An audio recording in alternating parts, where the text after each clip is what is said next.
Minta dengan Allah. Allah Maha mendengar. Itu sifat Allah yang kita belajar. As-Sami', Maha mendengar. Ada satu orang lelaki bunuh 100 orang. Ini Nabi cerita, kemudian bertaubat. Subhanallah. Subhanallah. Sebelum dia ditangkap, sebelum dijatuhkan hukuman, sebelum didapati bersalah, dia sendiri isytihar dengan Allah. Aku nak bertaubat, wahai Allah. Tunjukkan aku di mana orang yang boleh ajar aku untuk bertaubat. Allah tunjuk. Pergi ke satu orang ulama.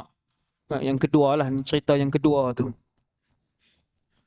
Ulama tu kata, duk mana? Dia pun sebut, duk sekian-sekian.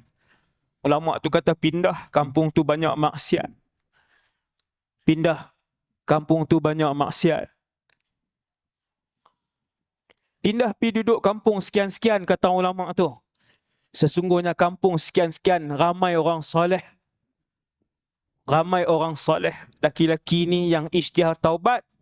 Hari dia taubat itulah dalam perjalanan nak pindah pi kampung, belum solat, belum puasa, belum zakat. Baru bawa beg, bawa barang-barang rumah sekadar yang dia mampu bawa. Bawa diri dan hati yang penuh dengan perasaan taubat. Dalam perjalanan, malaikat maut mai ambil nyawa dia.